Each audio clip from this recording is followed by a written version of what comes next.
4.5. Okay. Excellent. But I will do it in 5. Ladies and gentlemen of the press, thank you for coming. I'm going to present to you a study on heart failure in the elderly and how we can predict how large a problem this will be in the future.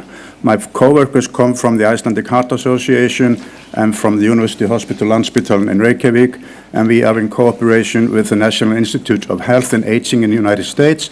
They have sponsored the study along with a grant from the Parliament in Iceland, or Alþingi. No other interesting disclosures. Now, the background for this study is that heart failure is a common condition worldwide, and it does increase with age. There are various conditions that can cause heart failure, to name a few: coronary heart disease, hypertension, obesity, and diabetes. As these are conditions more prevalent with age, the consequence is an increased population of elderly who may develop heart failure. In the year 2015, it was estimated that about 90% of the European population over the age of 65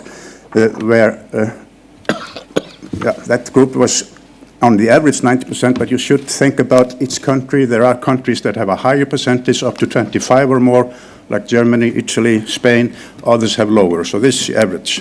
Few studies, however, have specifically assessed the prevalence of heart failure in the elderly in an unselected general population.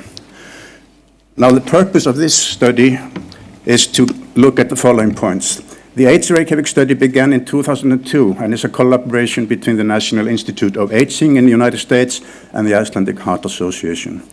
The current analysis includes data from 5,700 and little more randomly selected elderly patients who participated in this study, and they represent the total population of Iceland.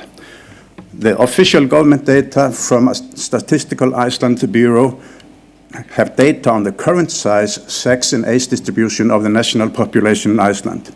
And they have predicted how this population will change for the next coming decades, for the next 50 years or so. And combining this data, the study assesses the prevalence of heart failure in the elderly population, and we sought to predict the number of elderly people likely to have heart failure in the future.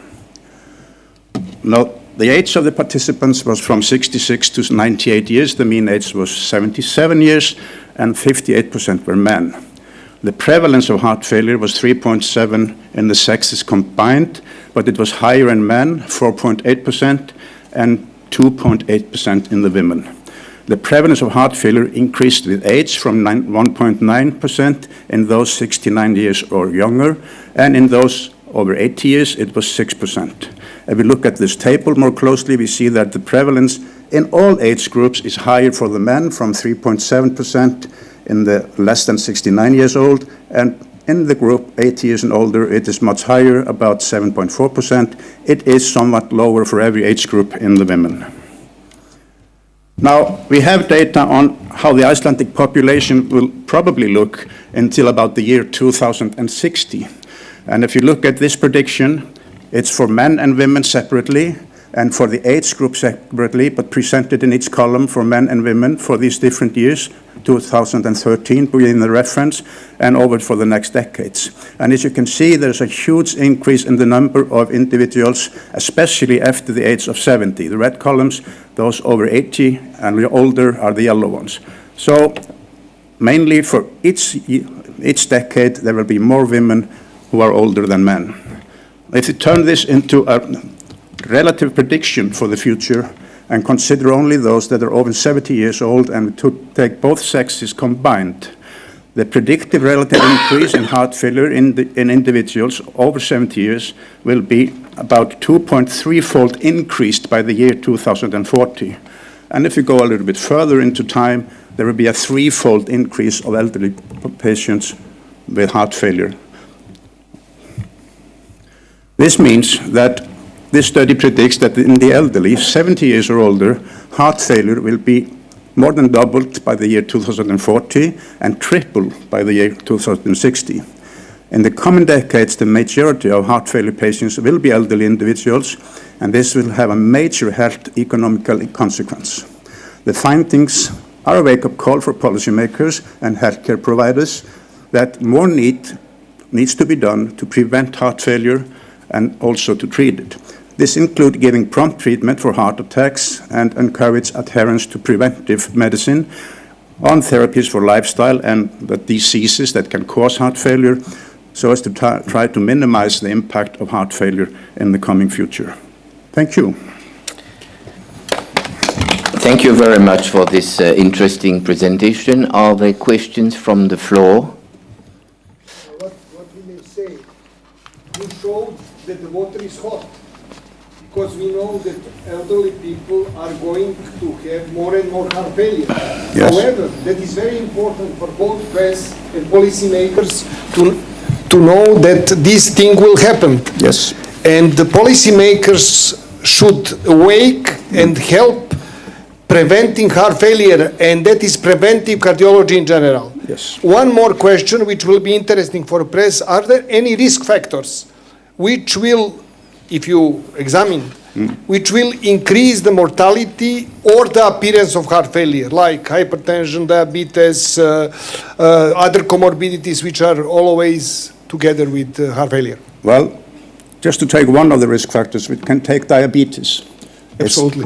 We know that the predictions for diabetes in the coming decades will be a large increase in diabetic patients, which means also that we will have a large increase in diabetic heart failure patients, because it's a major risk factor. Obesity is increasing in Europe, diabetes will follow, and also hypertension, and all the other cardiovascular consequences of those risk factors.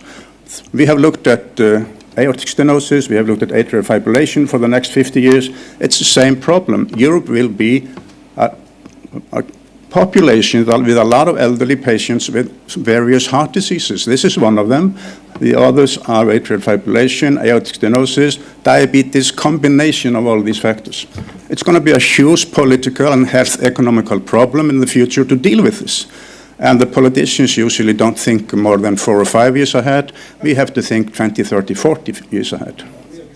But have you shared this data with your government, and what has been the response so far? Now, the data that I am using to get the prediction for the size and composition of the population are from the Icelandic Statistical Bureau, that have data on the size of the population. They have data on the death rate, and they have data on the birth rate, so they can do predictions into the future. Of course, a major catastrophe can change this. We do not always know what happens in the future. We could have some catastrophe in Europe. We could have a volcanic eruption in Iceland. You never know. But this is basically what is predicted from these data. But to continue with Professor Seferovic's comment, are you, as a cardiovascular community, going to propose action plan to your government in order to tackle this hurdle and this challenge? Yes, we are trying to get the politicians in my country, at least, to listen to what we have to offer of data, because we have a lot of data. We have this huge research data on various aspects of cardiovascular disease and how it will probably look in the future. We have the Icelandic Heart meeting in January coming, where we have a session on heart disease in the elderly in the future. We are hoping to invite some politicians there and to present them with some of these data. So yes, we are trying to think ahead. I think there is a question over there. Yes, please. Ernie Mundell with Health Day. I noticed that you guys had some help from the U.S. National Institutes of Health, and I wonder how relevant, if at all, these numbers might be to the United States. It's difficult to say, because, as you know, the population in the United States is much bigger or much more overweight, to put it mildly, than the population that we are studying. The Americans, the National Institute of Health, decided to use Iceland as a study country because the population were homogeneous, very well defined, and it was very well conducted. The Reykjavik study originally, which is the founding study behind this AGES study, which is a sub-study from the Reykjavik study, it's bigger than the Framingham study, which is a very famous study in the United States. The population that we have data on, it's much bigger than the Framingham study. And they decided to, they made a contract with the Icelandic Heart Association to conduct this study on ACE-related things. And we are using a lot of cardiac imaging, a lot of biomarkers, both on heart, cardiovascular, on the brain, and these data are available, yes. Okay, I'm afraid we have to move on. Thank you very much for this.